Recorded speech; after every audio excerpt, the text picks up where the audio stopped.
Good afternoon, everyone. Now, this is the last panel of the two-day conference. What next? Advancing international accountability and multilateral responses. We are honored to have this session moderated by Tinley Chuki, representative of His Holiness the Dalai Lama and the Central Tibetan Administration at the Office of Tibet, Geneva. Chuki brings extensive legal and human rights expertise to these discussions. She has served as special appointee for human rights and as a researcher at the UN, EU, and human rights desk of the Central Tibetan Administration. A recipient of prestigious Tibetan scholarship program, she holds a Master of Law from Harvard Law School, along with advanced law degree from leading institutions in India. Before her work in international advocacy, she led the legal department for South India at Tata Motor Limited, giving her strong groundings in both cooperative and public international law.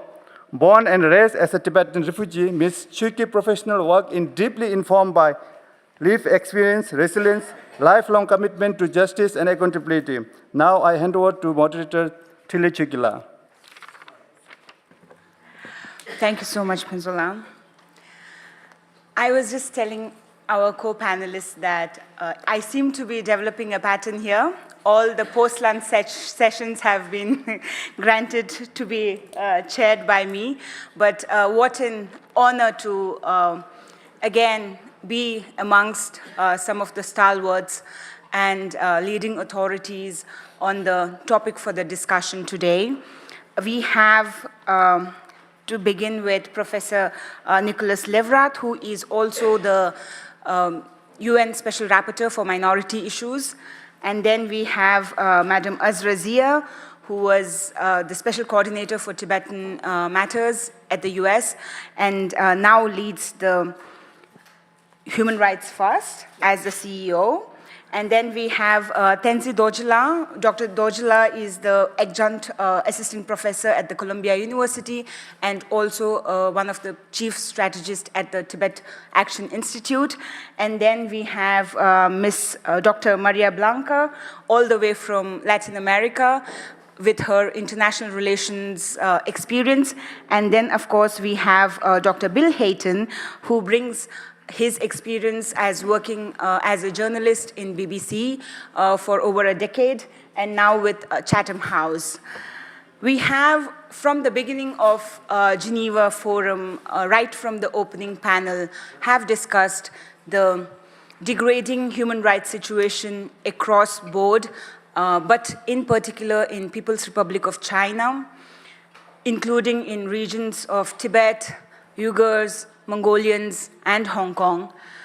And during those discussions, from the first panel where we discussed about each of the communities, how they are facing the implosion of Chinese policies against these communities, and then we also discussed how the Chinese policy, through their narratives, are talking about development, but not really talking about at whose cost and how long. And also then we discussed today about the transnational repression that not only the people inside the Chinese borders are facing, but also beyond. And then two special panels on the environmental degradation in Tibet and the reincarnation matter. And this panel sort of ties up the entire discussion by talking about what next. What can the international community do together, separately, at bilateral level, at multilateral level, and make the perpetrators accountable. And I'm very honored, as I said, to have this august panel who will talk about their experiences, about what they think should be done, and then, of course, to lead the discussion, may I start with Professor Nicholas Levrat. If I were to give a very brief introduction, I have had many discussions with Professor. Sometimes we agree, sometimes we do not. But, of course, with his academic knowledge, his experience of leading delegation to including China. We have had very nuanced understanding of how we can make China accountable, both at the UN and at international community. If I were to briefly read out his bio, Professor is the 4th UN Special Rapporteur on Minority Issues, appointed in October 2023. A French-speaking Swiss-born in 1964, he is himself a member of a linguistic minority. His academic work focuses on people's and minority rights, federalism, and legal systems. Professor has been Professor of International and European Law at the University of Geneva since 2001, where he founded the Global Studies Institute in 2013 and served as Director of the International Law Department from 2016 to 2019. He began his career at the Council of Europe from 1991 to 1994 and later taught at Université Libre de Bruxelles. He has authored or edited 27 books, published over 150 articles, and advised governments and international organizations for 30 years. Prior to his UN appointment, he served as Vice President of the Council of Europe's Advisory Committee on the Framework Convention for the Protection of National Minorities. And may I also add that I have been a huge fan of your work so far. He recently came up with the report, which will be presented at the Human Rights Council, the upcoming one, where he categorically states that Chinese policies are leading to sort of eradication of the Tibetan culture, language, and religion. Over to you, Professor. Thank you very much. Thank you for these kind words. It's getting a bit long, but the older you are, the longer your bio, so that's the way it goes. So thank you very much for the invitation. I'm very honored to address this audience. And basically, I will try to see whether it's possible to constructively engage on minority issues with China. You have to know that the role of Special Rapporteur, which have been given to me by the Human Rights Council, we're being elected by the Human Rights Council, is a special position. You're not an activist anymore, because there are activists, and if you're just one more activist, then what's the point of being Special Rapporteur? You're being appointed by states, but you're not working for states. Actually, states have the feeling you're working against them. Naturally, it's wrong. I think properly promoting and defending human rights is not against state sovereignty. It's part of proper way for states to deal with not only their international obligation, but their own population. And you also have to deal with the UN system, which you're not really part of. Sure, you have a UN label, but me and all the other special procedure mandate holder, we're independent. So we can also criticize the UN, we can criticize member states, and we can even sometimes criticize civil society organizations, which in the end makes it that we don't have many friends, but hopefully we're trying to do a constructive job. So the function of Special Rapporteur on Minority Issues, which was created in 2006 by the Human Rights Commission at its last session, because between 1947 and 2006, the Human Rights Commission had a subcommission dealing with non-discrimination and minorities. So it was disappearing with the commission, so this is why they created a mandate of special procedure. It was initially an independent expert, now it's a special rapporteur, it doesn't change much, to deal with minority issues. So, special procedure mandate holders are part of the multilateral system. The problem, and this is my first point, is that the multilateral system is, if we're optimistic, changing, if we're realist, collapsing. That's a problem. That's a problem because it seems that there's not many actors standing to support multilateralism, or at least as we've known it. Naturally, I'm an optimist. I'm sure something else will emerge, something else than the Board of Peace, I hope also. But there are changes. And the difficulty is that the multilateral system that was built after the Second World War around the UN, I don't go into detail, had some quite basic principles, quite basic guidelines that we knew, and so we knew more or less how to navigate. It's like if you navigate by night, there are lighthouses, and you know more or less the signals, so you know where to go, where not to go. Right now, we don't. The fundamental cornerstone of this multilateral order are being taken away, thrown, I don't know where, but it is very difficult to navigate. And clearly, we have in this structure some countries more equal than others, the P5, and the P5 are not really helping to save multilateralism, except one. And this one is China. China, right now, is the one of the P5. I mean, you've seen what the USA is doing. I mean, they're really trying to replace, actually, the whole system. You've seen Russia violating openly one of the most fundamental principles of the Charter by invading a neighboring state. The two European ones, they're too busy being European and trying to figure out why they're there and what they're doing, so they're not, I'm sorry to say, very helpful. So if there's any French national or citizen of the UK, I hope. So we're left with China. And de facto, China is supporting multilateralism now, financially, politically, for a reason I'm not sure to understand, but the real question is, shall we work within this multilateral system in which actually what was called by the literature the international liberal order is gone? So actually, we had changes in the system, not as fundamental as what is happening now, but since the 90s, where the system started to work, because as we all know also, due to Cold War, it didn't work between 46 and 1990, we, strangely, almost stopped producing multilateral convention, international law, and we switched to a system based on goals.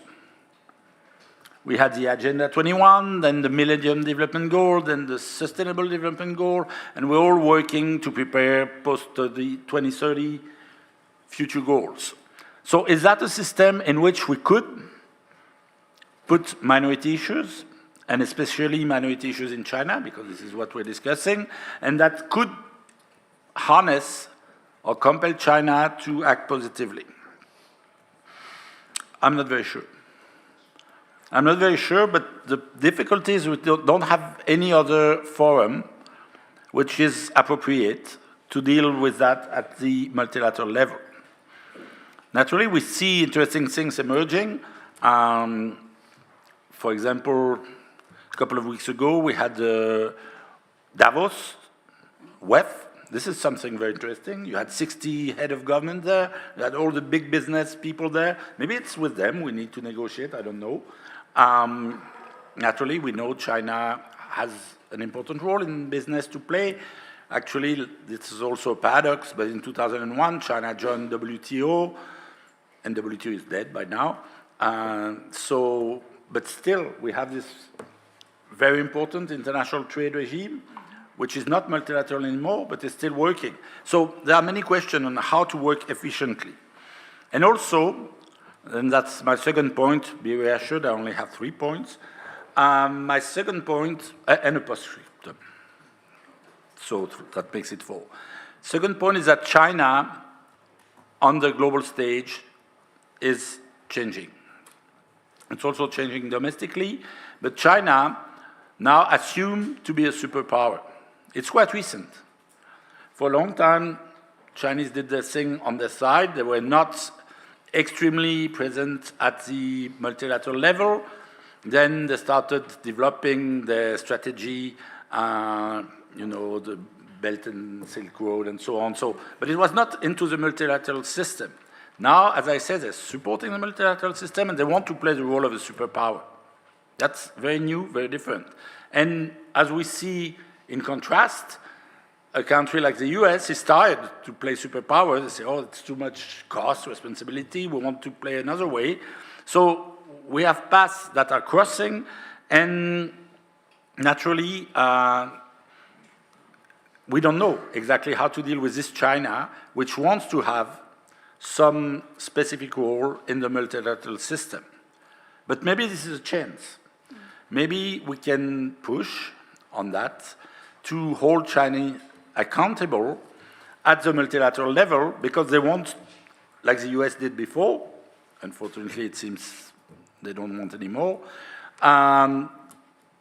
to be a special player. And if you want to be a special player, you may have to have special responsibility. And so maybe we can try to action something within this international falling but still existing multilateral system.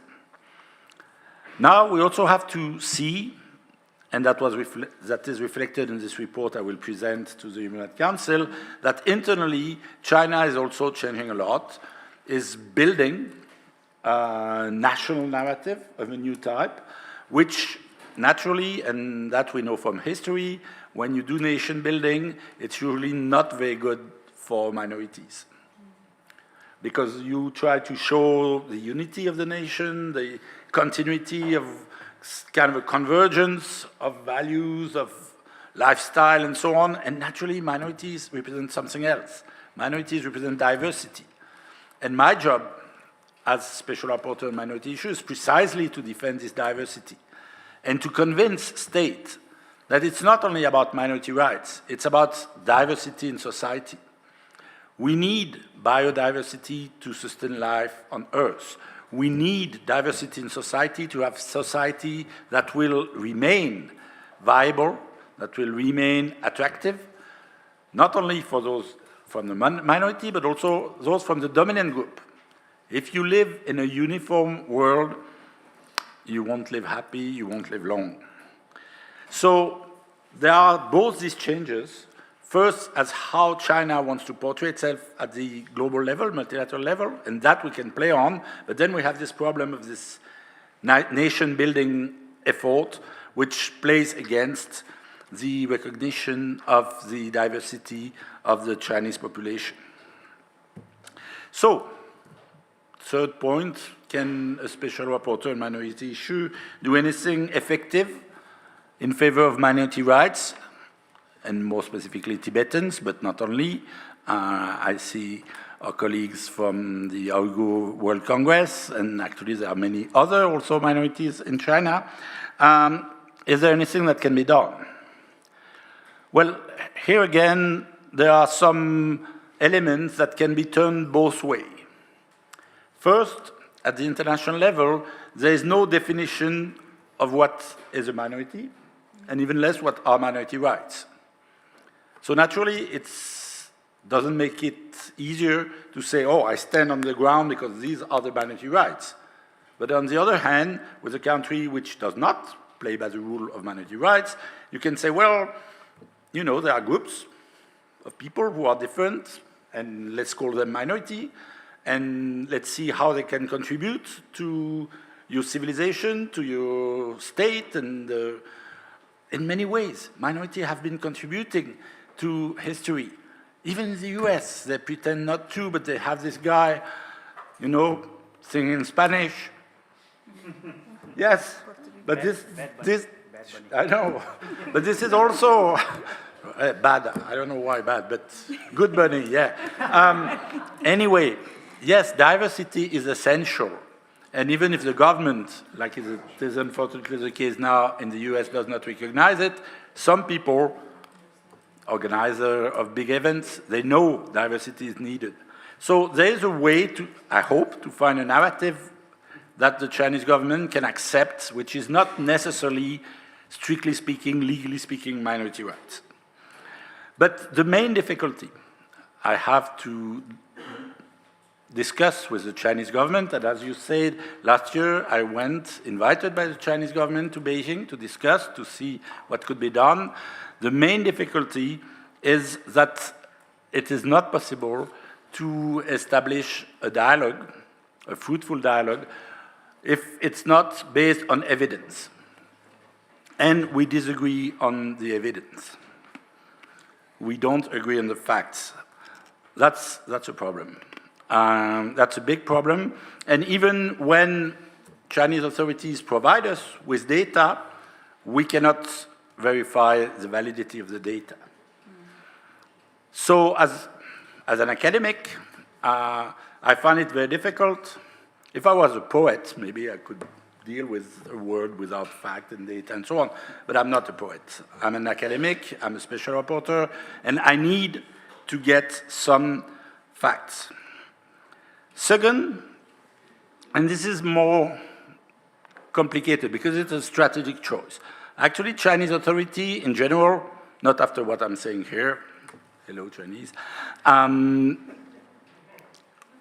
they're willing to discuss, but behind closed doors, which is okay for a certain time. But at some point, you have to be able to expose, especially if you want to defend multilateralism, these views in public. And they have difficulty to make that step. And even when you are behind closed door, again, the facts-based policies are difficult to establish. Just to give you an example, when I was in Beijing last year, we discussed a boarding school. And they told me, well, yeah, they're making a lot of fuss, but look at Switzerland, you have boarding schools, very expensive, and everybody's proud to send a kid. I say, yeah, that's true, okay. And they say, same with us. I say, okay, good. Actually, we had the boarding school since the 80s, and it's not only very lately that it came up, because in Tibet, you see population is spread around, and it's not efficient, so boarding school is better. So I know a bit like how the Chinese government work. So if they change the system in the 80s, they certainly have done studies before changing. So I say, great, give me the studies. And I'm sure there's a pile like that if they did it in the 80s. I'm still waiting, it's been more than a year. So that's a difficulty we have. But sure, maybe there's something we can move constructively. And again, my role is not to attack or protect government, is not to satisfy civil society. Sure, I'm working for civil society, but I have to be somewhere in between. So the third and last difficulty is how, if we manage to speak, if we find solution, how can we guarantee that what we agree on will be implemented? And that's a more general problem with the type of government that exists in China. Because, as I say, we need transparency. We need to be able to verify what is being done, what is not being done. We need something that is called the rule of law. I won't go into detail, and it can take different form, but if commitments are taken, they have to be implemented, and if they're not implemented, it has to be checked, and if it's checked and it's not implemented, you need to find a way to redress so that the policies you agree on can be implemented.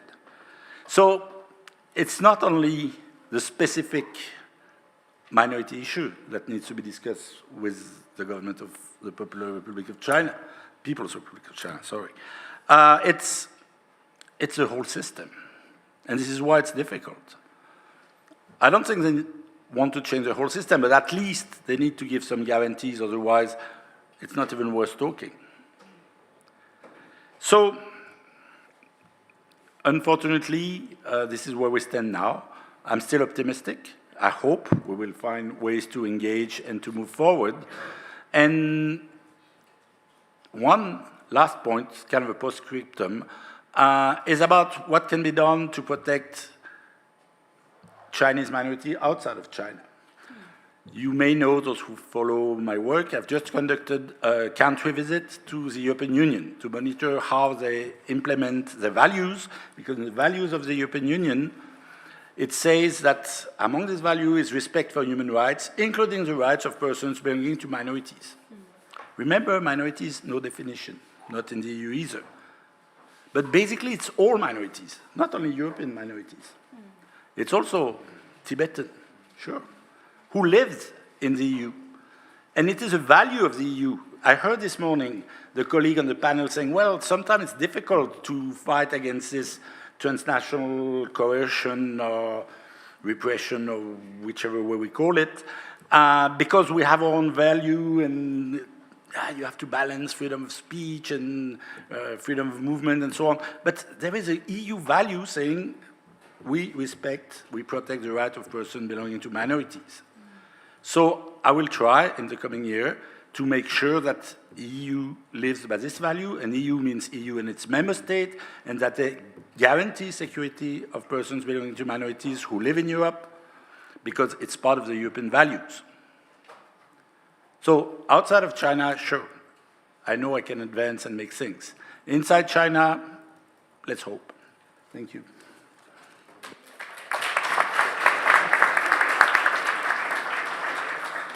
Thank you so much, Professor. As we deal with the violations across board, we always tend to look at the UN for solution.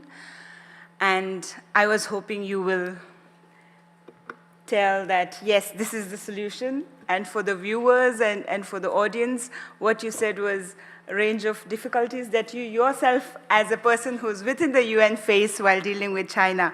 So I'm not very sure how I should have some say when I meet our fellow Tibetans. But I'm very, very happy that you are saying that there is hope, there is some sort of optimism in ensuring that we bring a level of accountability for these violations with impunity. And most importantly, I think what you brought to the fore was that even in your bilateral dialogues with China, it becomes very, very difficult for you to agree on the evidence, on the facts, and therefore the lack of transparency and the lack of acknowledgement is where you are facing the hurdle. And I think that really drives the point that when it comes to making their national agenda a priority, they are not very willing to listen to international law or the rule of law, but when they want to assert that they are a superpower, they seem to be saying that, yes, they are willing to acknowledge. So there is so much of contradiction when you deal with China as a special rapporteur. Thank you so much for those words. We will definitely come back with more questions from the audience, I guess. But I have the honor of introducing our next speaker, Madam Azra Zia. I met her for the first time in Dharamsala. I had just been appointed as the representative. Her visit was such a highlight in Dharamsala, and we all were very, very joyous. And maybe I speak on behalf of all the Tibetans when I say this, that you did a wonderful job as a special coordinator for the Tibetan issues when you were at the State Department. If I were to briefly introduce you, Azra Zia joined Human Rights First as President and CEO in April 2025. In this role, she leads HRF efforts to advance human rights for all, defend democracy at home and abroad, uphold the rule of law, and protect vulnerable populations fleeing oppression. As U.S. Undersecretary of State for Civilian Security, Democracy, and Human Rights from July 2021 to January 2025, she led global U.S. diplomacy to advance human rights, strengthen rule of law, support refugees, elevate the fight against corruption, and combat transnational crime and human trafficking from 2021 to 2025. Concurrently, she was U.S. Special Coordinator for Tibetan Issues, rallying international partners to support Tibetans' human rights and preserve their unique identity. As President and CEO of the Alliance for Peacebuilding, she led a nonpartisan network of 150-plus organizations working on peaceful conflict resolution in 180-plus countries. Her distinguished diplomatic career included senior roles at US embassies in France and India, the Bureau of Democracy, Human Rights and Labor, and advising Secretary of State Reese and Clinton. She also served in... May I please read out? You have a distinguished experience and public service life. All I can do as a mark of gratitude is read out your biography. So maybe just for another minute. She also served in Syria, Egypt, Oman, and Jamaica, and speaks French, Arabic, and Spanish. Zia co-authored a 2021 Council on Foreign Relations report that shaped State Department modernization.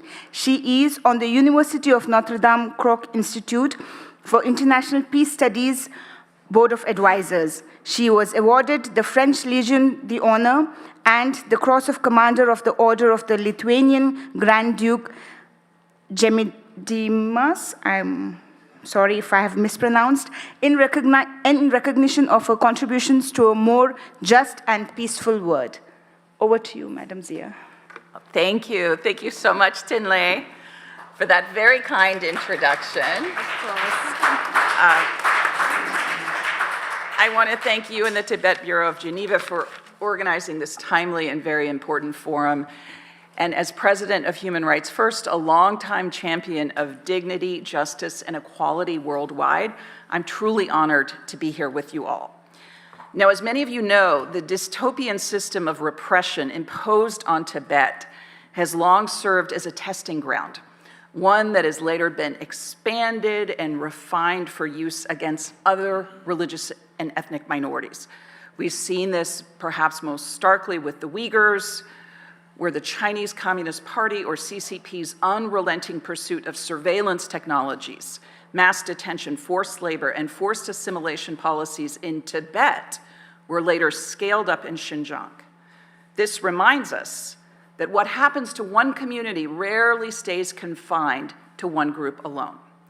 But before I address accountability measures for the breadth of human rights violations perpetrated by the CCP against Tibetans, Uyghurs, Hong Kongers, and other communities under siege, let me begin with a candid acknowledgement. This is a very tough moment globally for human rights, including in the United States, because of receding US human rights leadership. Domestically, we've witnessed an unprecedented escalating anti-immigrant crackdown linked to a broader assault on constitutional protections that saw 2 American human rights activists killed by federal agents last month. Since January 2025, the Trump administration decimated the US refugee admissions program, violated non-refoulement obligations, and stripped away protections for hundreds of thousands of non-citizens fleeing persecution and harm. Many of you probably already know about the notorious case last year in New York of a Chinese father and his 6-year-old son who had applied for asylum and were detained at a routine immigration appointment, separated, and then deported. We've also seen unlawful transfers of asylum seekers to third countries with abysmal human rights records, from El Salvador to Eswatini, placing them at grave risk of further abuse. Internationally, the second Trump administration has repudiated decades of bipartisan democracy and human rights leadership. Its 2025 national security strategy avoids the term human rights entirely, instead referring to a vague concept of so-called natural rights that limits freedoms and who enjoys them. And strikingly, the China section of that strategy makes no mention of rights at all. Consistent with this worldview, the Trump administration cut more than $2 billion from annual democracy and human rights funding last year, while slashing US personnel charged with these issues. In doing so, it imperiled thousands of civil society organizations advancing human rights and democracy globally, including many focused on China. And it's troubling to me to see other international funders follow suit. And particularly relevant to our conversations here, the Trump administration has withdrawn from, and in some cases attacked, many important multilateral processes and bodies addressing human rights and accountability, including the UN Human Rights Council and its Universal Periodic Review process, as well as the International Criminal Court. So I'm sorry to say that at the present time, it's going to be difficult for us to find a willing, credible, and consistent partner in the US executive branch in advancing our work in addressing the abuses against minority populations in China. And yet, despite all of this, we cannot give up on multilateral institutions and the processes or the governments engaged in them. We simply cannot afford to. So even though the United States has withdrawn from participation in the Universal Periodic Review, or UPR, placing itself in the company of Nicaragua, we must continue to defend the UPR as a vital accountability mechanism. US civil society has been doing exactly that by conducting its own shadow UPR process. This includes domestic hearings and Geneva side events on the human rights situation in the US, one of which I was honored to join here in Geneva last November. Now, I do want to make a point here, with all due respect to Special Representative Levrat, I do not agree that the PRC government is saving the multilateral system. And I see that government as seeking to bend and obstruct that system for its own ends. That said, last year's China UPR also demonstrated why multilateral institutions matter. Despite Beijing's obstruction, the process did provide a critical opportunity to shine a global spotlight on CCP abuses in Tibet, Xinjiang, Hong Kong, and beyond. Many of you played a crucial role in that effort, which highlights the ongoing value of the UPR. But I also want to underscore, we must continue to use treaty review processes aggressively and strategically. China submitted its most recent reports under the Convention on the Rights of the Child, or CRC, in 2023, and under the Convention Against Torture in early 2025. Although the reviews of those reports have yet to be scheduled, when they are, we must act. On the CRC, as we've heard over the last 2 days, we should call out the forced assimilation to which Tibetan, Uyghur, and other minority children are subjected, including the compulsory boarding schools that aim to erase their religious and linguistic identity. The review under the CAT, or Convention Against Torture, will also be an essential moment to document and challenge the widespread use of torture and ill treatment of detainees across China, including in Tibet and Xinjiang. Later this year, China's next report under the International Covenant on Economic, Social, and Cultural Rights is due. That review will provide another important opportunity to highlight violations of cultural rights and cultural heritage in Tibet, Xinjiang, and other regions with significant ethnic minority communities. We must also stand together to defend the value of these treaties, which are all still under an ongoing Trump administration review. Up to now, wholesale US multilateral retreat, exemplified by the withdrawal from the UN Human Rights Council, and 66 more UN and international institutions, has yet to extend to human rights treaties. So we must do our best to prevent a similar outcome. To that end, we at Human Rights First organized a joint civil society statement last year calling on governments to commit to defending UN human rights and refugee treaties, and that call to action has received over 300 signatories to date. If any of you have yet to sign on to that statement, we would urge you to do so. Use of the UN special procedures also continues to be indispensable. A recent joint statement by a group of special rapporteurs on forced labor imposed on Uyghurs, Tibetans, and members of other ethnic minorities was especially strong, and it should be widely cited and leveraged. Earlier joint statements by special rapporteurs have also been helpful, as it has been ongoing engagement with mechanisms like the Working Group on Arbitrary Detention. Even when China refuses to comply with the findings of such group, they establish moral and legal precedents. They ensure that abuses are recorded, named, and not forgotten. We should also continue to call for individualized sanctions against serious human rights abusers, even if the chances of success in the current political climate are slim. While the Trump administration's overall approach to human rights has been deeply damaging, it's worth acknowledging the sanctions it imposed last year on 6 senior Hong Kong officials for their role in undermining Hong Kong's autonomy. At the same time, it usefully imposed visa restrictions on Chinese officials involved in denying access to Tibet. One emerging idea that we're exploring is the concept of social sanctions.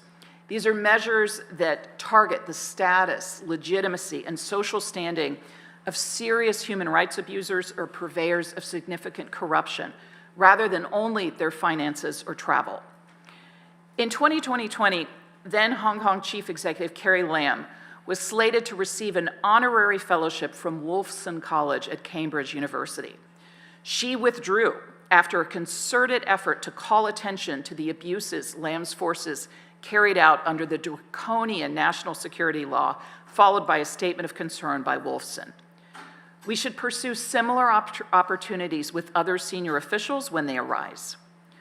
We must also push Secretary Rubio to name publicly a special coordinator for Tibetan issues and restore the supporting office he eliminated last July to ensure adequate attention to action on the ongoing abuses taking place, including with respect to accountability measures. Fortunately, there is sustained bipartisan support for Tibet in the US Congress, as reflected in the recently enacted appropriation bill, which earmarks considerable funding for Tibetan communities. There's also a partial restoration of democracy and human rights funding in that bill, which we urge the Trump administration to program and spend as required under the law. Support for human rights defenders on the ground also remains essential. We were very disappointed with the Trump administration's decision to terminate various programs supporting human rights defenders in China, as well as the funds that provide emergency assistance to human rights defenders around the world, including the Lifeline Fund. We must prioritize the restoration of such assistance. In this regard, the establishment of a new multi-donor mechanism, the Lighthouse Fund, to support HRDs at risk is a very positive step. Even if the United States may decline to support it, other governments are coming forward and others should join them. Now, finally, I want to emphasize one area that deserves significantly more attention when it comes to accountability for human rights abuses in China. This is trade, business, and corporate accountability. Historically, much of the human rights community's advocacy has focused primarily on governments. That, of course, remains essential, but it is no longer sufficient, especially given the ways in which many governments, including the US, are increasingly reluctant to take on China. We must also target business decision-making and corporate behavior.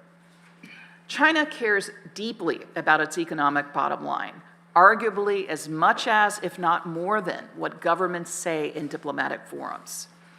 In this respect, the Uyghur Forced Labor Prevention Act, or UFLPA, has been a game changer, both in the United States and globally. Its rebuttable presumption that goods produced in or by persons from Xinjiang are made with forced labor and thus cannot be imported into the United States has had a real impact.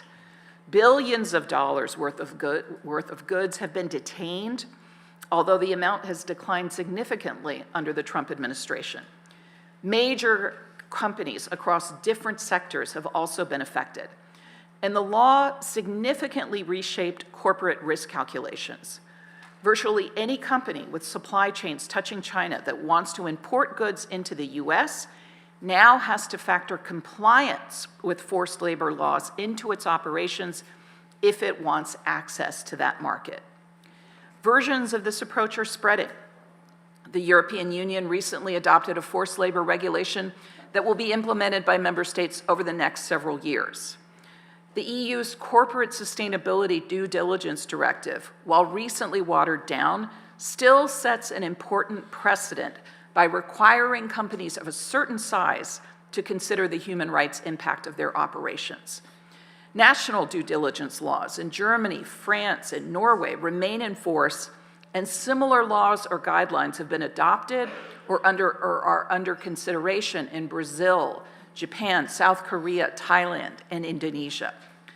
There are also important developments in litigation, including efforts to clarify corporate liability for aiding and abetting human rights abuses under laws like the Torture Victims Protection Act in the US. The US Supreme Court recently agreed to hear a case considering the question of whether the US company Cisco Systems should be held liable for developing and selling to the Chinese government a surveillance and internal security system which was then used to find and interrogate Falun Gong practitioners. Now, while I personally am not hopeful about the outcome of this case, it does provide us with an opportunity to highlight that companies that engage in China must consider the human rights implications of their activities if they wish to avoid legal or other risk. In sum, if we are serious about accountability for abuses in Tibet, Xinjiang, and elsewhere in China, we must focus more on influencing business decisions and operations there, because in many cases, this may have a greater practical impact than traditional government advocacy alone. So then again, to return to the question posed by this panel, what next on accountability? To me, the answer is not one thing, but many. Engaging and defending multilateral processes even when they are under attack. Advocating for the use of traditional along with non-traditional sanctions. Supporting human rights defenders. And finally, advocating for economic requirements and incentives that bring in private sector actors as human rights stakeholders with respect to their operations. None of this is easy. None of this is guaranteed to succeed. But abandoning these tools would be a far greater failure. Thank you.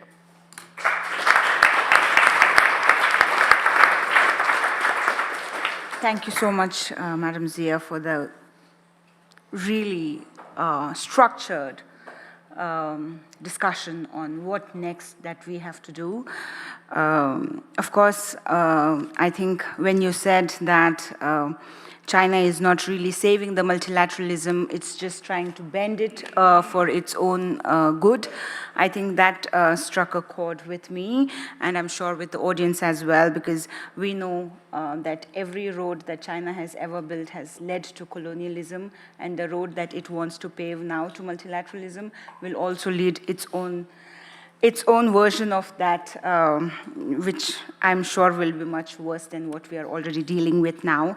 But it was very interesting to hear you say about how the legislation in the US on forced labor, especially focusing on Uyghur region, has brought out a huge pressure. We can, of course, explore ideas on how, with the new report from the UN, expand it to Tibet as well, but something to think about in the future. May I now please go to our next speaker, Tendorla, whom we very dearly call so, but actually his complete name, if I may read out, is Dr. Tenzin Dorji, who has inspired many generations of Tibetans into activism when he was one. Now in his new avatar as an adjunct assistant professor at the Columbia University and also as a chief strategist at the Tibet Action Institute, continues to motivate many young Tibetans with his work. And if I were to read out his entire bio, Dr. Tenzin Dorji Tendor is senior researcher and strategist at Tibet Action Institute. His work has been published by Foreign Affairs, Oxford Encyclopedia of Politics and Religion, Journal of Democracy, Washington Post, Council on Foreign Relations, and the International Center on Nonviolent Conflict. He received his PhD and MA in political science from Columbia University and his BA in international relations from Brown University. We look forward to your talk, especially as a Tibetan who has gone through the entire drill of being a stateless to being another immigrant and then thriving in that region, but also how would you think about engaging with the multilateral structure, but also thinking about what can we do more on the Tibetan matter. Thank you. Thank you so much, Tilichugala, for this opportunity. It's a great honor to speak here with all of you, a lot of people here who have been basically dedicated your entire life to the struggle of Tibet, to the cause, and there is no words to tell you how much we appreciate everything you have done and yet to do for the Tibetan cause. I would like to just go into 3 segments for organizing the way I want to approach this, and I want to start with some bad news, and then share some good news, and then go into what's next, or what should be next. And the bad news is, I think we have heard already enough about the bad news, which is, as Professor Leverad said, the liberal international world order is collapsing, basically. And unfortunately for human rights movements, this is a very difficult time. And especially for Tibetans, we developed many of our strategies and advocacy approaches in the 80s and also in the 90s when the liberal order was at a peak and human rights was universal. Countries, even though they did not practice it, they paid lip service to it. And now we live in a very different world without rule of law, but much more the law of the jungle. And so that's a difficult time for us. At the same time, China is also changing a great deal, and even by the standards of its own heinous record, China under Xi Jinping has become much more repressive, much more hardline, and also more sophisticated in its propaganda and strategies. So we are dealing with those 2 things at the same time. And we have seen, many of us have seen the way the CCP now pushes its narrative on Tibet. It has become much more effective, much more sophisticated, and everything that it's putting out on social media, especially on TikTok, they are really educating the next generation of young people in the West and in the free world. They are getting their education through Chinese algorithms, so they are learning everything wrong about Tibet and Tibetan history right now. So for us, we have this uphill task. And of course, Chinese government has also made clear its intentions to eliminate the Tibetan people as a group, along with the Uyghurs as a group. And they have come up with this new method of genocide without massacre, in a sense. Because for many people, when they hear the word genocide, they immediately think of the Holocaust and assume that it has to look like that. But that's different standards for the 21st century elimination or ethnocide. And right now, this is the direction we are heading in. So we should believe what the Chinese government has said with the new law, ethnic unity law, but at the same time, there is some good news. And the good news, I would argue, is that the environment, an environment that is bad for human rights promotion, may be interesting for other types of struggles. For peoples and nations that are engaged in self-determination struggles, this chaotic, anarchic kind of environment may be interesting. I'm not saying good, right? May be interesting because it's a time of uncertainty. And uncertainty comes with opportunities. So our struggles, many of us, they might actually become worse. But at the same time, if we seize the right opportunities at the right time when the window appears, it could also bring us to the shore of nations who actually made it there. And there was a very interesting paper by the scholar Seva Ganitsky, and it's about hegemonic transitions. It's about geopolitical shocks. If you look at the history of the last 100 years, what are the windows when the vast majority of the nations that are in the United Nations today gained their freedom? We'll notice it didn't happen kind of steadily or consistently, one at a time, two at a time. It usually, when it happens, it follows a shock to the international order or a regional system. And when that geopolitical shock comes, it creates a wave of change. And this change could be change for worse, change for the better. It depends on how you take advantage of that. And we'll notice, in the era of the post-war, post-Second World War time, between 45 and 65, many nations actually achieved their dream and became decolonized at that time, right? It didn't happen for hundreds of years, and then suddenly it happened in 10 years, right, for many of them. Then in 1989, after the Soviet Union collapsed, that created another geopolitical shock to the system, and many other new countries were able to emerge out of that. So these are some of the possibilities, I would say. And now, right now, I think the stage is kind of set for a more aggressive approach to our advocacy. And especially, I want to mention His Holiness's book that came out last year. And in that book, he makes it very clear that this is the time for a strategic reset for the Tibet movement.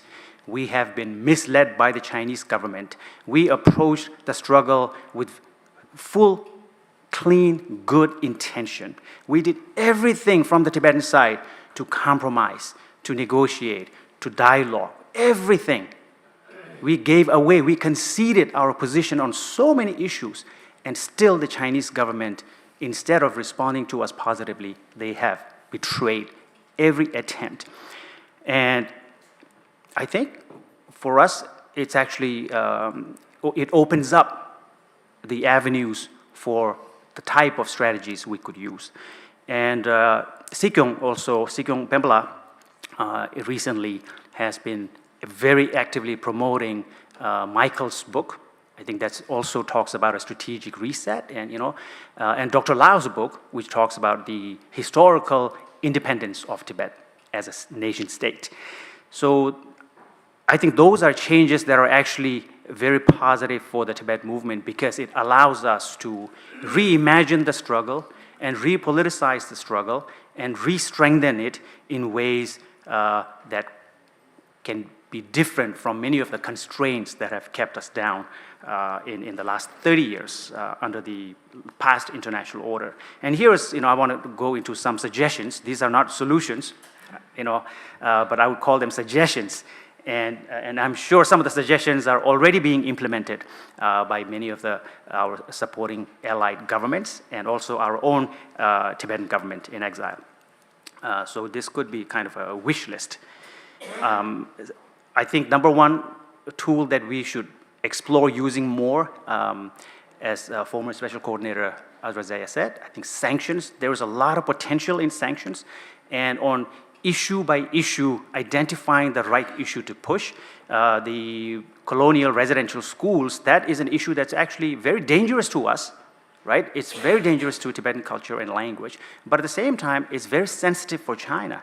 And the Chinese government really hates it when anyone brings up that issue, because that's their Achilles heel. They don't want to be seen as colonial, right? They think of themselves as an anti-colonial country, right? So calling them the colonial residential boarding schools, and using that as one issue where we can explore sanctions. Hypothetical actions also. Sometimes direct sanctions are difficult to push for because they seem unrealistic or very difficult for countries to do. But we could get commitments on hypothetical actions. If China does this, then will you do that? If then type of sanctions. If the Chinese government installs its own fake Dalai Lama, then the Swiss government should recognize the Tibetan government in exile. You know, like connecting those two different scenarios, I think those would be one way to normalize some of these ideas that right now may seem difficult. Also speaking out loud, saying things very often and publicly, whether they seem to make a difference or not, because the difference will not be seen until much later, because we are in the long game. Self-determination is a long game, and we won't know until much later, so we should, at least we know that not saying it will have a direct impact, negative impact, right? And also using a combination of rewards and penalties. We often use penalties sometimes, but rewards can also be very good. And whenever someone like the Nepalese government says no to receiving the fake pension from China, what can we do to reward Nepal for that particular action? Because sometimes we sanction them and we condemn them for repatriating Tibetans back to PRC, right? So whenever somebody does something positive, how can we reward them? We can come up with a regime of like rewards and punishments for those type of actions. If somebody uses the word Xizang, Bhutan did recently, you know, and Nepal Prime Minister also did. When somebody uses that word Xizang instead of Tibet, what can we do? What kind of punishments are we going to impose? What kind of sanctions are we going to impose? And sanctions should not only target governments or states or companies. We can also target individuals, scholars, journalists, individuals who use these terminology. They should be subject to similar type, you know, of sanctions. And recognizing the CTA as the representative of 6 million Tibetans, I mean 7 million, I think we are 7 million by now. Tibetans have been busy. And you know, the Chinese government, the Chinese population, they're having real demographic challenges, right? There's demographic collapse in China right now. But Tibetans, I think if democracy is the predictor of future, there is hope for Tibetans. Create a multilateral contact group for supporting a long-term resolution that restores Tibetan people's ability to determine their own future. And it should be consistent. This group of increasing numbers of states should meet consistently to coordinate actions together so that China cannot single out and punish each of the countries individually. So there is safety in numbers and collective action. Publicly oppose China's interference in the succession process of Tibetan Buddhists, especially that of His Holiness. And you know, saying these things publicly right now, putting them out in as many literature as possible, all of these things will make a really huge difference down the line. And using language and rhetoric, using the power of language and rhetoric. Sometimes our governments out here do not have the enough influence or enough power to change China's behavior, right? But we do have enough power and freedom to change the way we talk, language, rhetoric, and counter Beijing's attempt to shift the norms, basically. They're trying to shift the norms on everything. And let's not normalize the idea that in the future there will be 2 Dalai Lamas. That is not true. There will only be 1 Dalai Lama, all right? And whenever the media talks about 2 Dalai Lamas, whenever a scholar or a policymaker says in the future 2 Dalai Lamas, no, we should correct them. There will only be 1 Dalai Lama, and that will be the Dalai Lama born in exile, right? Legitimized, approved in exile by the exiled government, basically in Dharamsala or outside of PRC-controlled territories. And whoever the Chinese government installs in Beijing, we just should not call that person by the same name. They should, if anything, we could call them anti-Dalai Lama, right? During the time, there was anti-popes, claimants who were, you know, who were against the Pope or rival candidates. You know, just because you claim that you are the Pope, you don't become the Pope. You have to emerge through the system. Just because somebody claims I'm the president of the US, I don't become the president, right? So people should not entertain these claims by saying there is 2 presidents of the US or 3, right? And stigmatize. There should be a list of terms that we delegitimize and stigmatize, and there should be a list of terms that we normalize and legitimize.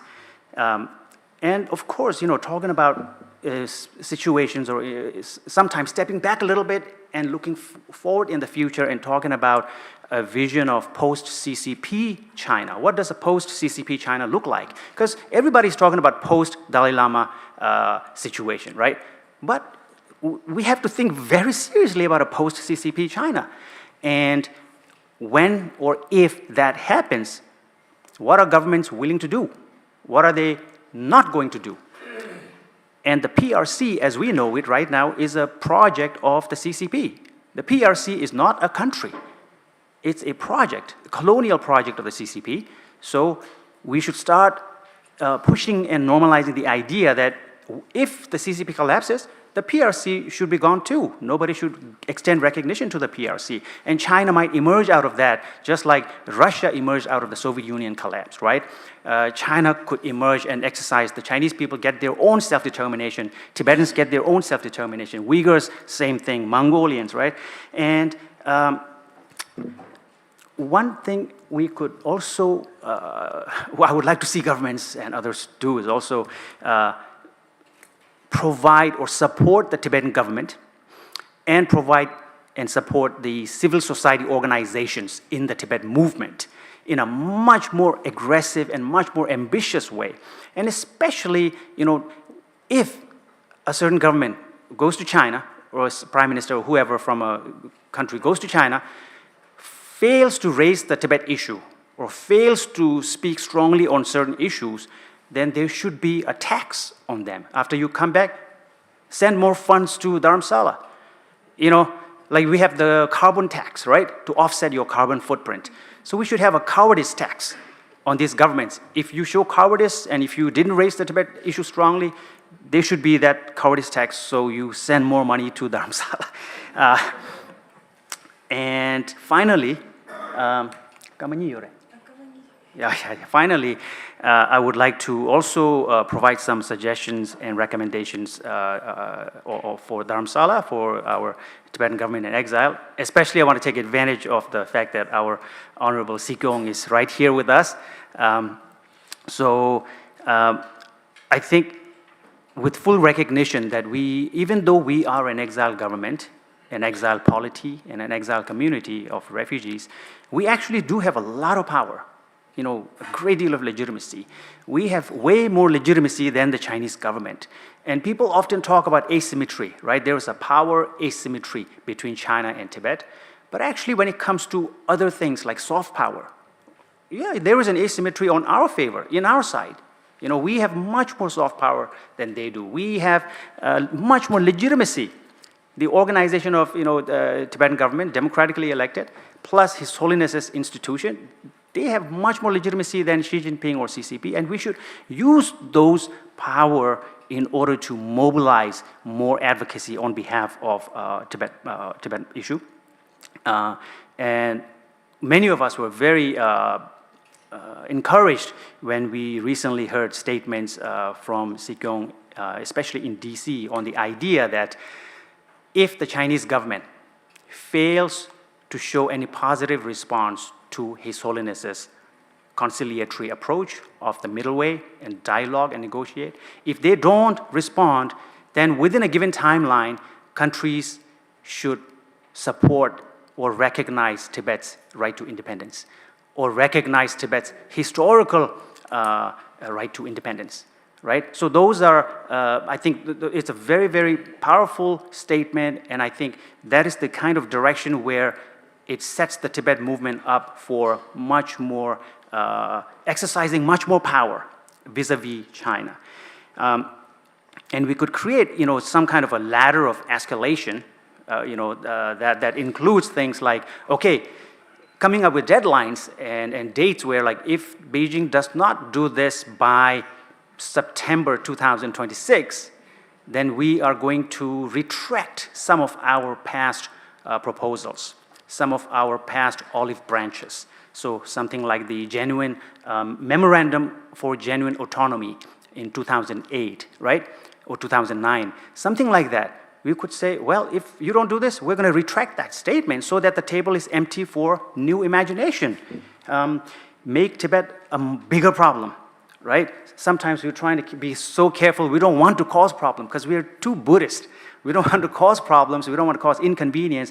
But now, actually, we could adopt a more secular approach and try to be the biggest problem in the room so that we get the attention and the solution. And even though we may not win on every single issue, we could be the spoiler. It doesn't take that much power to spoil things for the Chinese government or its relations with other countries. We could, we have a lot of spoiling capability. We also have power to produce instability, in Tibet as well as in China. And the Chinese government knows that. They know that. But until now, we have never, our own government has never activated or actively used this power, right? But it is there. Finally, in terms of narrative control and discourse, I think we should also adopt a bit more active presence in left-leaning spaces so that we can replenish the ranks of our movement with the new generation, new blood. Because, the Tibet movement, the old generation is getting old. I mean, look at all of us in the room. You all look very young. You all look very young. But we need new people. We need new activists, we need new recruits, we need new policymakers, we need new members of Congress who are supporters of the Tibet issue. And we have, of course, in a country like the US, we have some amazing champions in the previous generation. But, look at Nancy Pelosi, incredible supporter of Tibet, right? But where's the new generation? So in the future, I would love to see Si Kyung and other representatives of Tibetan government when they stop by in New York, get a meeting with AOC, And finally, language. We need a language police on social media because social media is one place where we are really losing the battle. We have been losing the battle to China. They are so effective, they are so skillful, they are so smooth, and they have the numbers, right? And I know many of our own people are on Facebook, but I think Twitter is the more interesting place where battles happen, debates happen, and you can hold people accountable on Twitter publicly, and they respond. Even high-profile individuals who have really huge power to set opinion makers, right? They are so vulnerable, they are so sensitive if you send them a message on Twitter. And I think, Tibetan government could actually start a kind of an army of, social media police force, army who are just watching who's doing what, and put everybody in, keep people in line, keep people in line, keep governments in line, keep policymakers in line, and if they do anything funny, they should lose, there should be some kind of punishment, and especially, last one thing, a little bit of internal policing would be very helpful also. This is for the Tibetan community ourselves. And our DC representative, Tunje Namge Churupla, made a very powerful suggestion on this, right? And I think there should be, if an individual works with the Chinese government, is collaborating with the Chinese government, there should be a consequence. It cannot be without consequence, free for all. There should be a consequence, and we can come up with a list of increasing punishments for bad behavior. You do this thing and collaborate or support the Chinese government's argument, well, you will lose clearance. In Dharamsala, no more jega for his with His Holiness. We can come up with some kind of a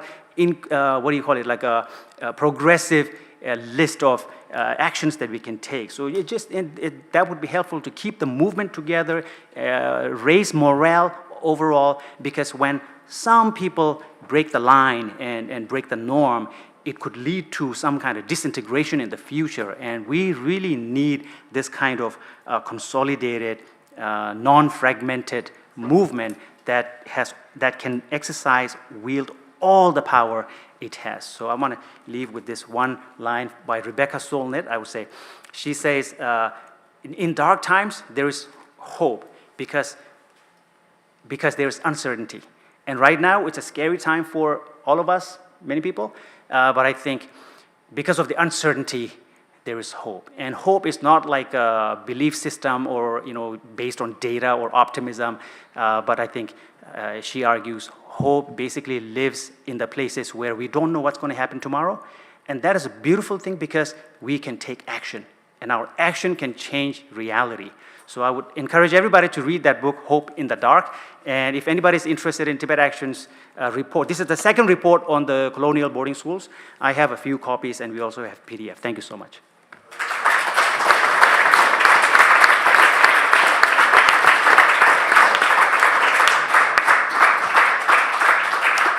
Thank you so much, Dr. Tendorla. Very long list of suggestions, but definitely most of them are doable, both from the international community perspective and from Dharamsala. I'm sure Kong Sikyong was taking few notes, and I'm very certain that most of them, the suggestions that you have given, have already been implemented or already in pipeline. But what really made your presentation interesting was call out to all the people who believe in the movement that this is not the time to hang up your boots, but rather to pull up your socks and march on. And as you said, we really need to have an aggressive approach to advocacy during these difficult times. Now, may I please, all the way from UN to US to the Tibetan perspective, head to the Latin American perspective, their lived experience, and what we should also think about bringing a global alliance on advocacy and ensuring that we are able to coordinate our actions, as one of the speakers noted. To talk on this, we have Dr. Maria Blanca. If I were to read out her introduction, Dr. Maria Blanca is an international relations professional with 12 years of research experience.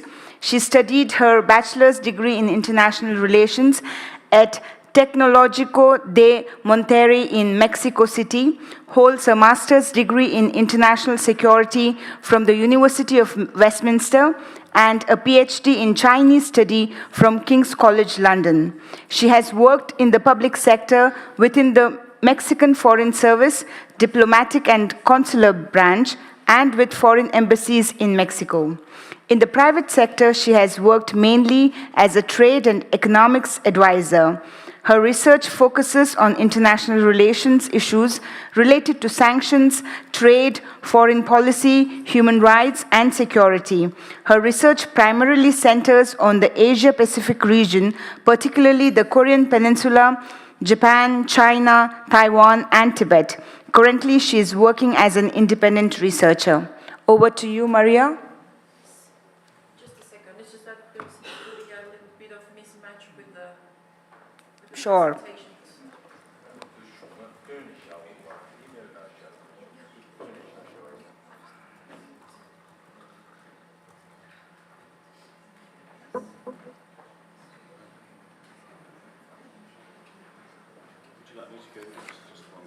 Oh, yeah.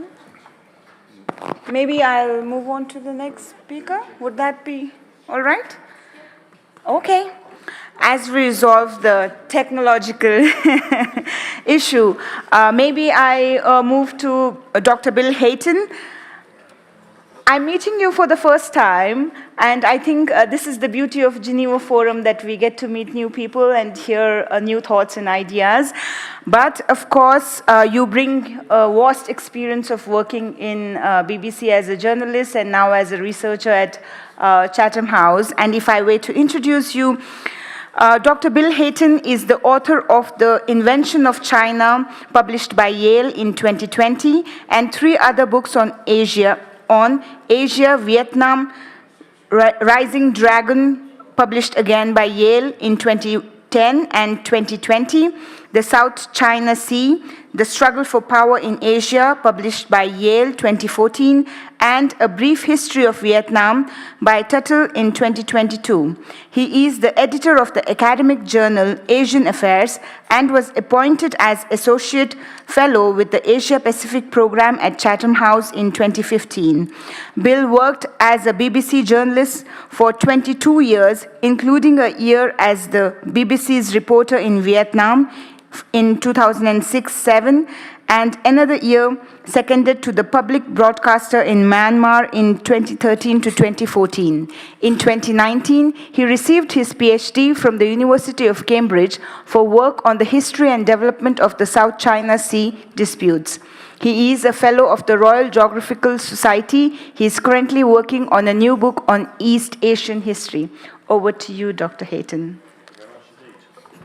Thank you very much. Thank you for the invitation. It's great to see and meet so many new people. Thank you for the opportunity. So I think what I'll try and do is pick up some of the threads that have already been introduced into the last couple of days of discussion.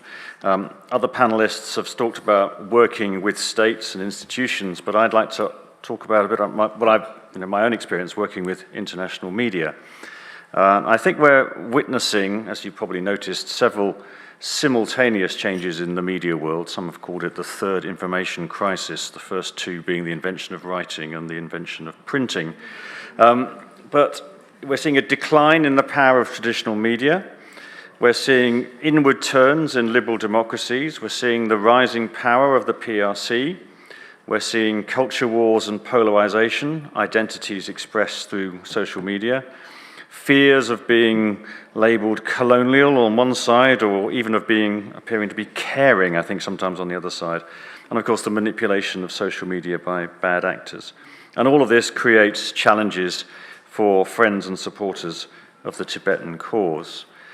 So if I start with the changes to traditional media and what they might mean, friends of Tibet may be used to being called by news reporters. You're probably now getting fewer calls, I think. The fact that the Washington Post has just sacked almost its entire Asia staff, I think, is just the worst example of many, as lots of news organizations go chasing eyeballs and clicks, and they find that it's easier and cheaper to do that on small staff and possibly less complicated stories.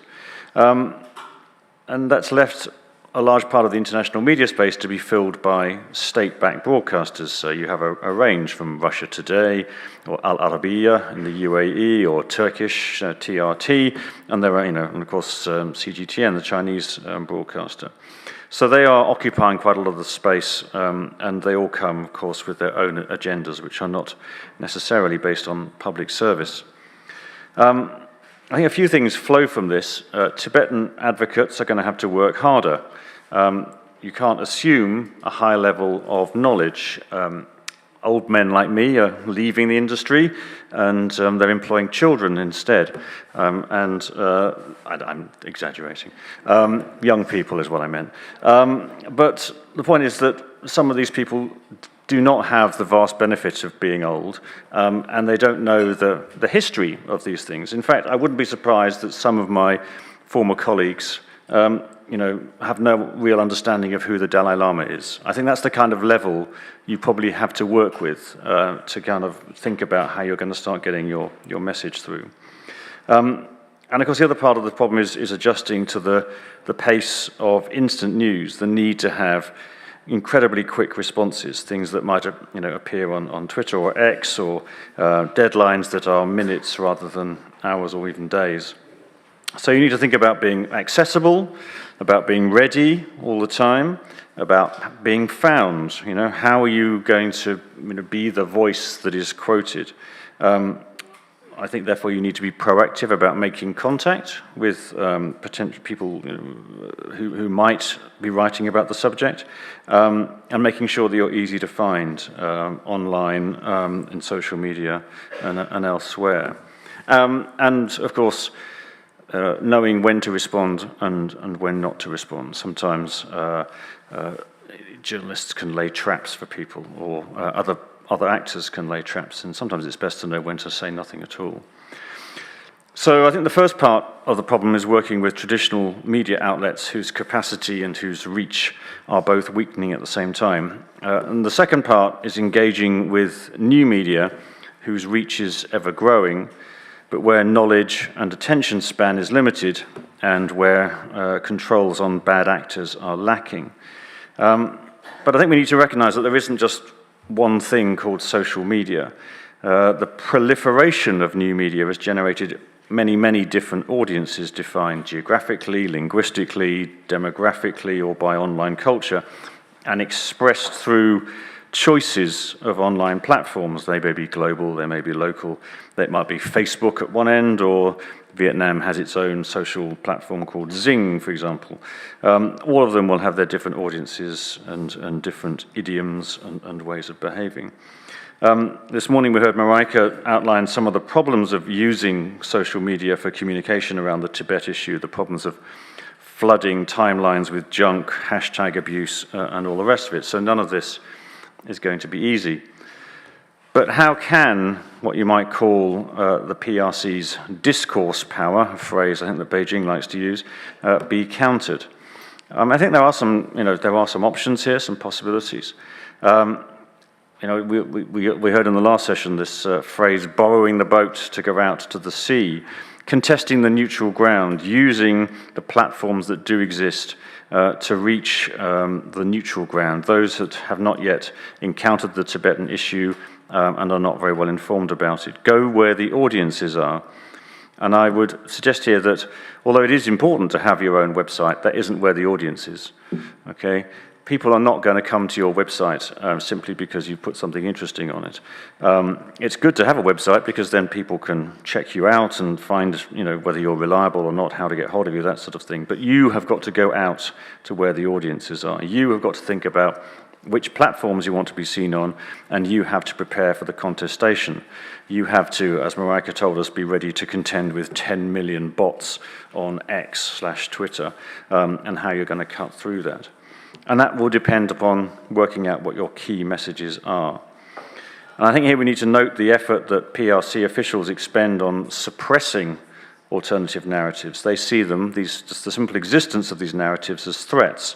So therefore, I think maintaining a Tibetan narrative is in itself an act of resistance. And as we were hearing yesterday, China's narrative, of course, is that everything is normal, whether that's in Xinjiang, in Tibet, or in Hong Kong. So merely pointing out the lack of normality, I think, is a tactic. So I think this gives us a clue about how to counter PRC narratives, which are the normalization of occupation, the touristification of Tibet, and the erasure of Tibetans themselves. So simply demonstrating that those things are taking place, is a valuable act in itself, and one that I think social media is well placed to be a platform for. And the key messages, as we were just hearing, pick your if you want to, your slogan, your discourse, your hashtag, just the phrase "not normal," in different languages. Respond to these normalization type medias. Isn't Tibet a happy place? Make sure you're using ideas about not normal. If you want to get, straight in with the fight, as we were hearing, Chinese colonization, Chinese colonialism, kind of make these standard phrases that get used over and over again. Shift the understanding, what's sometimes called the Overton window, shift it, one small, micrometer at a time. And there will be others that will present themselves to you as you go along. So the PRC talks of discourse power, of controlling the discussion. I think friends of Tibet, and I use that phrase loosely, need to think in the same way, shaping the discourse around Tibet, deciding on key points of the alternative narrative. And then it's a question of repeating, and amplifying them. I think there are two approaches here. One is using the news agenda, and the other is using the non-news agenda, if you like, creating presence in non-news spaces.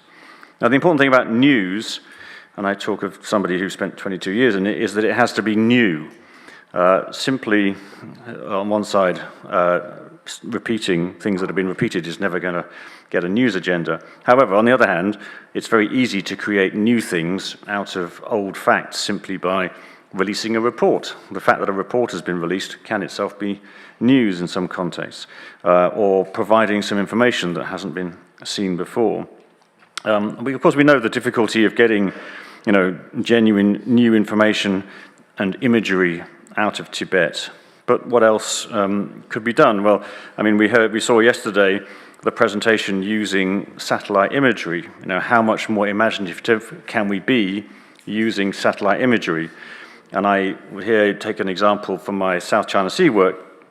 Look at what the Asia Maritime Transparency Initiative has done for revealing what's going on in the South China Sea, the use of remote sensing satellites to explore developments, expose what China has been building and installing on islands in the South China Sea, which are far beyond the capacity of any news organization normally to see what's going on. And we've seen some of this being used in Tibet. We've seen the use of NASA Landsat images to trace changes in river flows. Would it, for example, have been possible, in Kate's presentation this morning, we saw the images of the Kalachakra gathering in September 2023. It wouldn't be impossible, if you know something like that is happening, to task a satellite to fly overhead. You know, they fly overhead from time to time if you have the money, and if you know something's going to be happening, you know, a few days in advance, to actually take pictures of something like that from space. You can be more imaginative too. Think about how satellites were used, or remote sensing was used in Syria.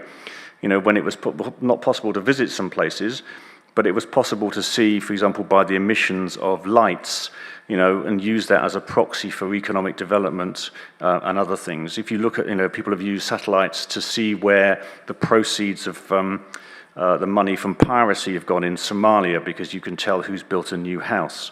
You know, you can use remote sensing imagery in ways that are very imaginative and wouldn't actually require anyone physically to be in Tibet. The second part, I guess, is using non-news spaces. And, you know, there are plenty of platforms. You have YouTube and Instagram and all the others. And I think there are two elements of this. One is countering the propaganda that fills them already. And the other part is creating your own positive content. What cuts through, I think, on these things is authenticity. But authenticity on its own is never sufficient. You've got to push the material out to new audiences. And social media is not a one-and-done experience. It's a long-term engagement. It requires determined commitment. So it's possible to, you know, use the techniques of reply videos to critique existing YouTube material. But you're going to need people literate with the media, and they're generally not old people like me. You're going to need to train and encourage and support people for whom this is organic behavior. And that's one part, is countering the stuff that's, you know, that's out there that you don't like. And of course, the other part is just promoting more positive messages, you know, and whether this is about, you know, the daily lives, the beliefs, the food, the culture, the religion, the history of individuals, you know, with Tibetan backgrounds. You know, train them what to expect, train them how to behave, train them in the technical skills, and train them to be resistant to the stuff that's going to come back at them, and show them that it's not going to be easy, but there are ways to, you know, avoid some of the pressure by maintaining anonymity and all the rest of it. So it's not going to be easy. However, I think the mood is shifting on China again. I think there is plenty of space to be more critical, and the challenge is going to be to appear to be principled and not co-opted into the agendas of others. But I think, being a friend of Tibet, you can't avoid trouble. That's what the last 80 years have taught, for sure. And so I think these offer ways that you can try and use the media in ways that keep Tibet in the minds of not just those that, you know, at the top of government, but also the people who are going to be at the top of government in 30 years' time. Thank you.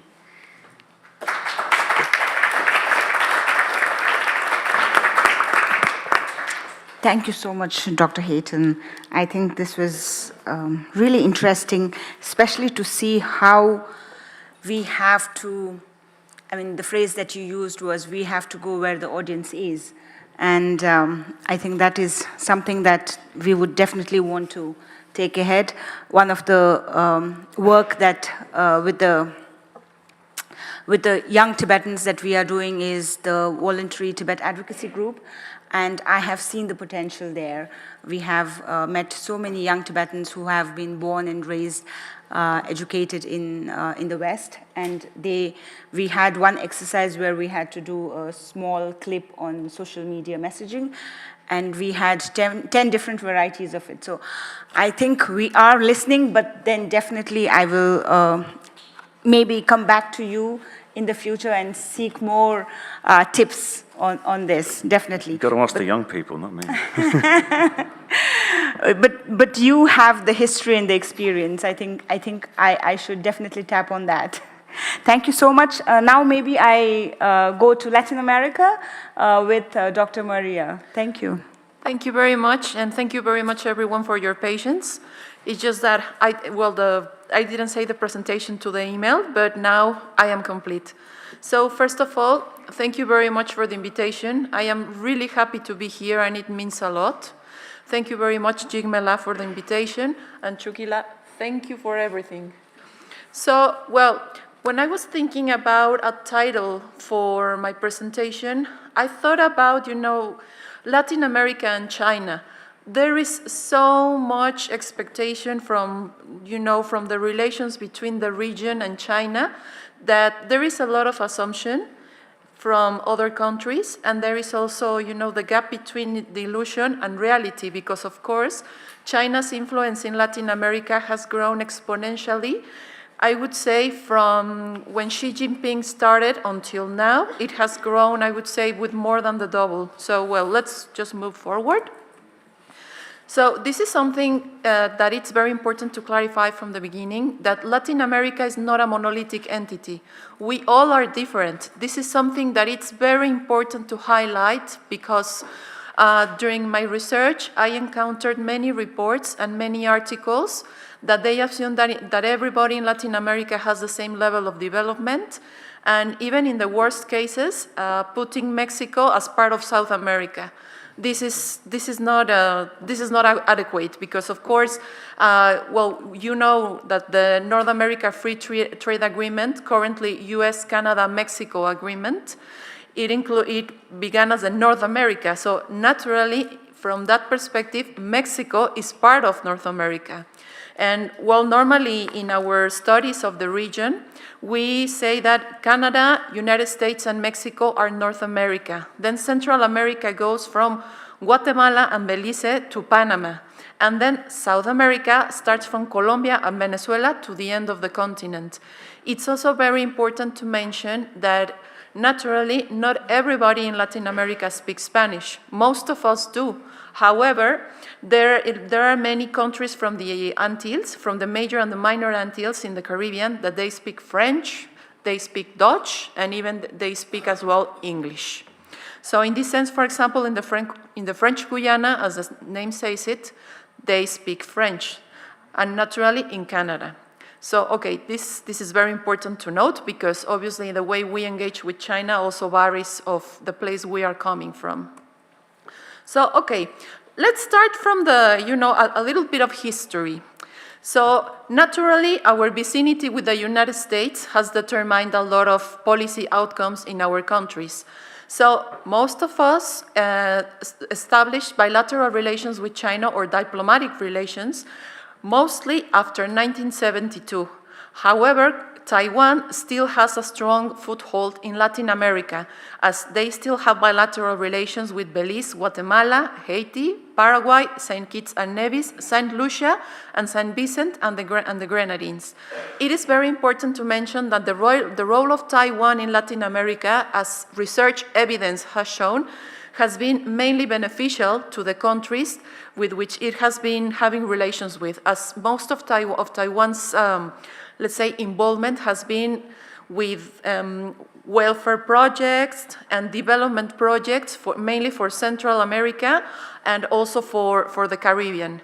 In this regard, there are articles that have highlighted the aid and help that Taipei has provided for social causes in places where there is poverty, or where there is an increasing need for aid for agriculture or other causes, such is the case, for example, for Honduras and also for Haiti in particular.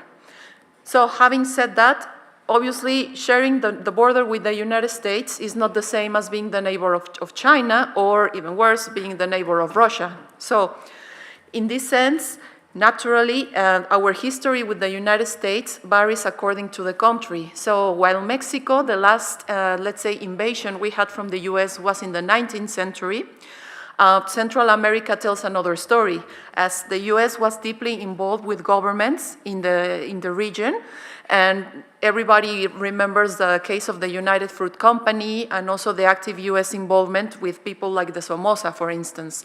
So naturally, due to this complex historical background, there is still a wave of anti-Americanism or anti-US sentiment in the region. And obviously this sentiment has been somehow capitalized by countries that are opposite to the United States. A little bit more from Russia, but China has also benefited from this perspective, as it is important to mention that the political pendulum in Latin America goes like this. It has always been going to the extremes. Because, as you remember, during the 1970s and 1980s, most of South America was under military dictatorships. So obviously, that has made countries like Argentina, Chile, and Brazil very vocal on the issue of human rights. So having said that, after being in this extreme spectrum of right-wing governments, Brazil went to the left, and Chile at some point went also to the left, and Argentina as well. So naturally, due to ideological affinity, the left-wing governments have encouraged relations with China a little bit more than the right-wing, of course. So what has this brought as a result and as a consequence? That Taiwan lost most of its allies in the region. The last ones being lost were Costa Rica, and I think, yeah, it was Costa Rica, the latest one. And naturally, China has positioned itself as the first or the second trade partner with many countries of Latin America. And this has brought mostly disastrous consequences for the local economies, as the evidence of economic indicators and exchange numbers show. And naturally, although His Holiness Dalai Lama enjoys a widespread sympathy in the region, also China is always sending complaints and sending, in my experience, diplomatic notes to the government saying that why is the country receiving the Dalai Lama. Normally, governments, they would just, fold the letter and keep it somewhere, because Latin American governments are very vocal in the part of sovereignty and self-determination, which also we know that China uses that discourse as well when they don't want anybody to give, an opinion of what is going inside China. So having said that, obviously, it's very important to highlight that having our differences with the United States or not being supportive of the government of the United States does not imply in any way that our governments or our society is either pro-Kremlin or pro-Beijing. This is very important to say, because there are also narratives in the region that said that Latin America is going closer to Russia or closer to China, but it's not always the case. So, okay, now that we are mentioning about the vicinity of the United States, obviously the pressure coming from Washington has varied according to history. So, currently, the numbers show that most countries in the region have a deficit with China. Mexico has a deficit, and, well, also, I think that evidence shows that Venezuela has had the most disastrous consequences coming from China, because I think that everybody maybe here has heard about the term of debt trap diplomacy, right? The way that China uses economic, exchange or infrastructure, investment, and other type of instruments as the tools of foreign policy. So obviously, as Dr. Azra has mentioned, the economic part is essential to China's foreign policy. So in this sense, obviously Latin America has been a target for this. It is very important to mention that not everybody in Latin America has the same economic profile. This is essential to mention, because many countries could be considered as raw material exporters, such as the case, for instance, of Venezuela, where oil has been the major source of income from the country. And in this sense, Venezuela was the first victim of debt trap diplomacy. Currently, they have a very serious problem of debt with China, particularly Petróleos de Venezuela. And in the words of the Venezuelans, they said that they owe to China even the way they walk. They say, we owe everything to them. He said, I don't know from where we are going to pay back all the money that they have given us. Which brings me to this part that many developing countries believe that China's investment is a sort of an easy money because you can just go over many rules and get the money that you need. But honestly, you know, in Mexico we say that the most expensive money is the one that you do not have. So in this sense, we know the scheme of loans from China, that it basically traps the country, and the payment conditions cannot be renegotiated, or you cannot or you can just extend the credit line. So if you have the involvement of China in key projects, there's a danger that, as it happened in Sri Lanka, for example, that you can have your airport, your port, or whatever project you have with them becoming property of Beijing, and that's a geopolitical risk. So naturally, I mean, Mexico was close to being in that situation with a train, from the railroad diplomacy, but actually the Mexican government put a brake on it, and naturally because the United States actually said, what are you doing? Why are you asking for this, right? Like, you have us at the top. Why are you asking for money from China? So obviously not everybody has fallen into that because, for example, Brazil, Chile, and Uruguay, they have a surplus with China. So this highlights the importance of public policies, of doing the accurate policies, because obviously Brazil has enacted policies to protect the key sectors in the country. And well, one of the first target countries to being pressured by the US was Panama, if you remember the issue of the Panama Canal. So Hutchinson Holdings had a percentage of the Panama Canal, and after the pressures from the United States, Panama decided to just do something. So Hutchinson Ports sold the assets to BlackRock. So basically, China's presence in the canal has decreased thanks to this operation. So obviously, naturally, due to the political climate in the U.S. Now, Mexico right now it's in a very, very sensitive position because the pressures have come to enact tougher and stronger policies against the issues of safety in the country, and also the issue of the drug war. But that's an entirely different topic on itself. However, obviously, we have had the pressure of diminishing our interaction with China. But interestingly, it's very sad that Mexico had to wait for the pressure from the US to actually do something to curtail China's presence in Mexico, because the Mexican key sectors, for example, the manufacturing, textile, let's say the key industrial sectors, including the steel sector, they have been asking the Mexican government every single year to do something against the Chinese goods coming illegally into the country by not paying tariffs or taxes.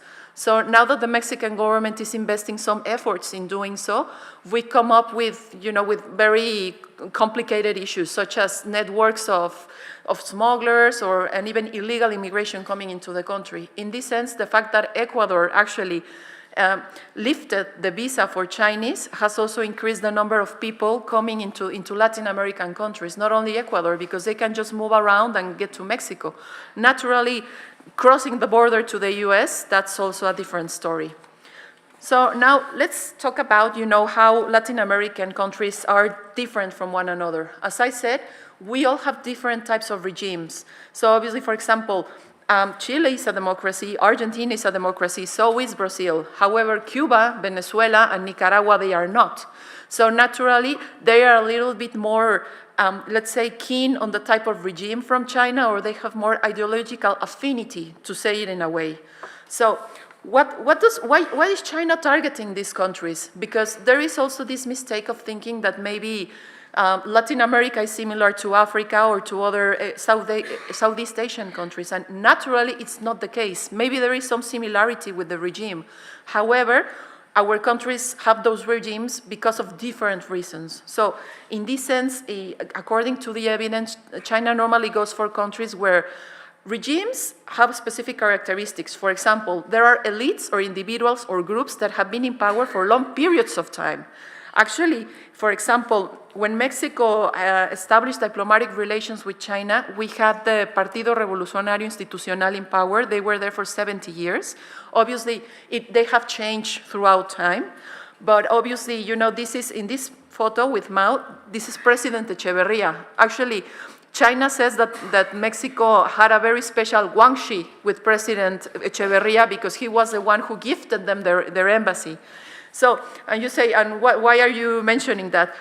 It is because since PRI remained many years in power, China assumed that being in good terms with the government implies being in good terms with the country. And it's not always the case, because of course PRI started to generate a lot of opposition until the year 2000, in which we finally had another party in the government, and that caused a lot of problems with China, because obviously the priorities changed, and China now had a different economic profile that competed with Mexico. So Mexico, we started to clash with China in the World Trade Organization because of the issue of tariffs.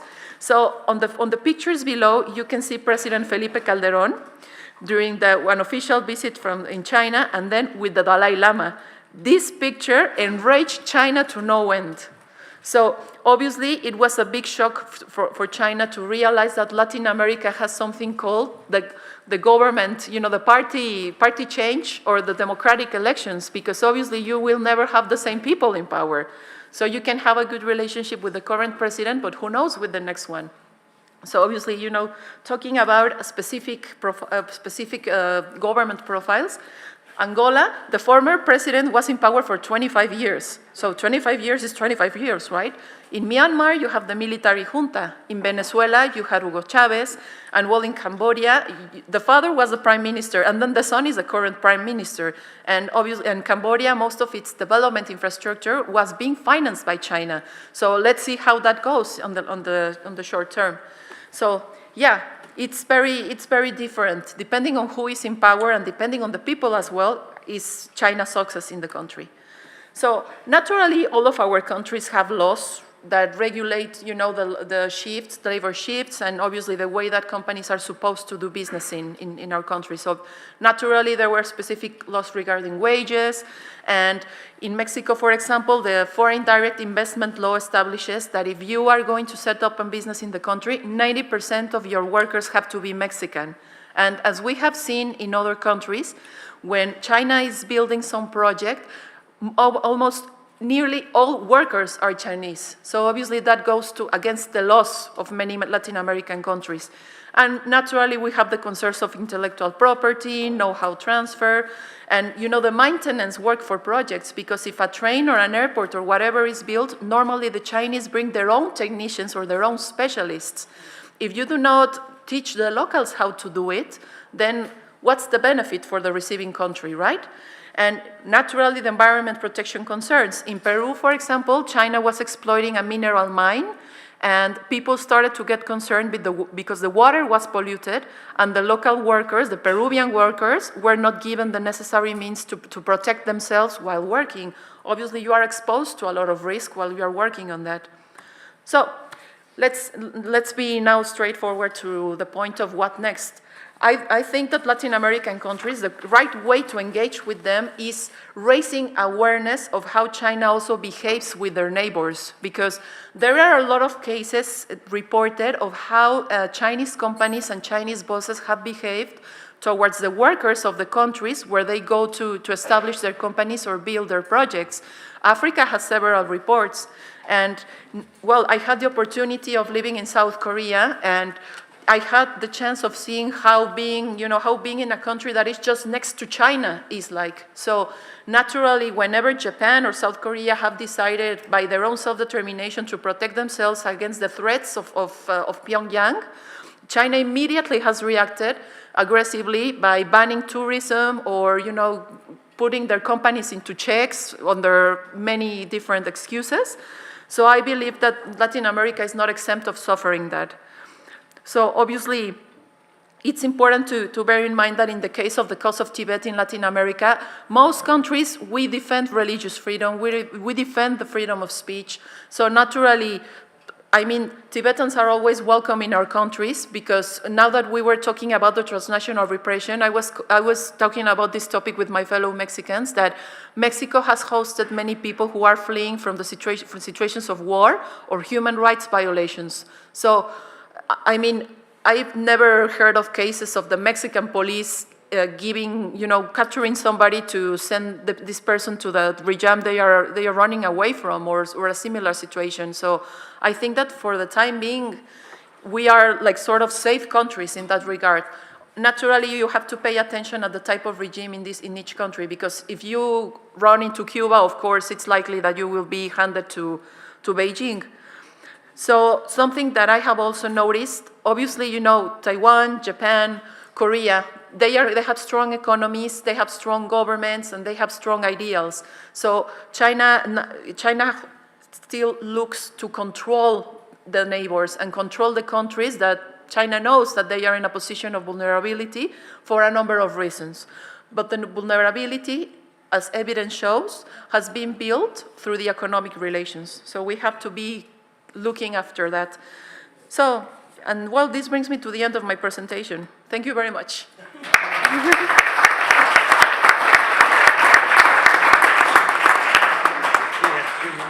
Thank you so much, Dr. Maria. I think this was very, very interesting to especially listen and understand that when we talk about Latin America, it should not be in monolithic terms, and rather understand the diversity and different countries and the structure there, and thereby create our strategy on raising the awareness accordingly. Thank you so much. We are way over time. I wish I had some question time, especially for the distinguished panel, but we do not. However, I would like to give 1 minute of concluding remarks for each of the panelists, if you would want to take it up. Sure, thank you. Well, again, I think what I've heard for these 2 days confirm what I knew, that it is difficult to openly deal with this issue with the Chinese government, whether through bilateral channel or through the multilateral system. And when I was saying China is trying to save the multilateral system, I maintain that.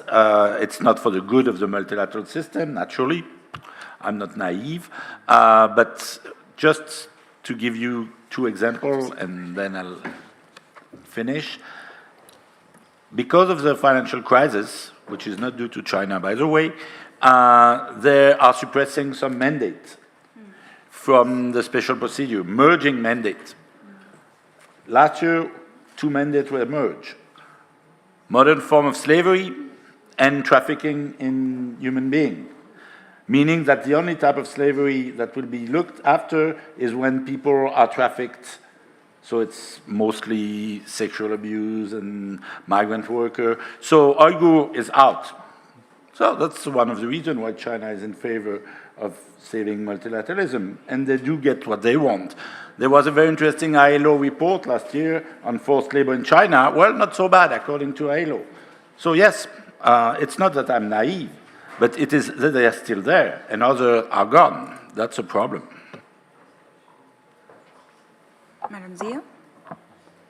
I'm going to keep my remarks very brief, just in the interest of time. But I would say I really appreciated hearing the different perspectives on this panel, and I would encourage everyone, when we think about multilateralism, to truly embrace a multi-stakeholder approach. If you think of a 3D chessboard, so again, it isn't just governments, it isn't just traditional allies and partners. The consistent theme has been the rupture that we're facing, and you know, I appreciate the point that in rupture is an opportunity, and an opportunity for all of us to share what comes next. But I think we need to reconfigure our partner base beyond governments with the private sector, looking at regions not as a monolith, but as individual countries, you know, with their own interests, and see the convergence between us. And we can get to a more sustainable and ultimately a greater accountability for Tibet and many other human rights crises. Thank you. Dr. Dorji? Oh, I forgot to mention earlier that Anya Sengda, I think many of you may have heard the name Anya Sengda, a very well-known Tibetan activist in Tibet. He was arrested and imprisoned for several years for his peaceful advocacy, and just recently he has been released. And his the sentence was over, so he was released. But I think, you know, that's a small piece of encouraging news that I wanted to share with people. And I think, just want to say everything we do out here, every statement we issue, every small gesture that happens, every small action makes a huge difference. And I think one clear example is Paldin Gyatso's life. He observed that he spent 33 years in Chinese prison, and he observed after escaping that every time there was a major international campaign on his behalf, his treatment in prison was a little bit better. So just want to leave it at that. Thank you. Thank you. Dr. Hayton, Dr. Mario, would you have a concluding remark? Yeah, well, actually, I brought a phrase with me in case I needed it. It says, it's from J.R.R. Tolkien, the one from Lord of the Rings. He said, "There is this belief that only a great power could contain evil, but I have come up to discover that it's the small actions of kindness and love from the common people, the ones that prevent darkness to come forward." So I guess that we should also consider that. Thank you so much. I think that those words are the words that we should be carrying forward, especially when we talk about what next.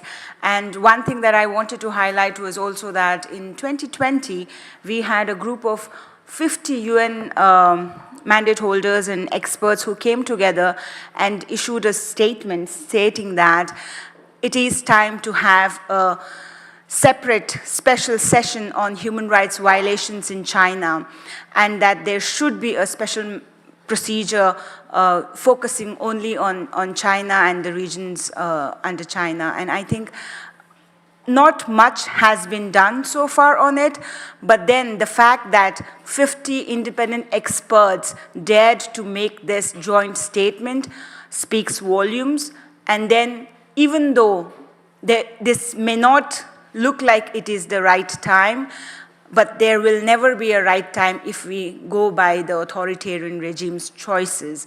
And therefore, as we assemble here, as we have heard this distinguished panel give suggestions, make recommendations on what should be the next course of path, I think we take with us all those words and then also think about how can we in our individual level make a difference. Thank you so much to each of the speakers. I enjoyed moderating this session, and I hope you learned as much as I did listening to these speakers. Thank you.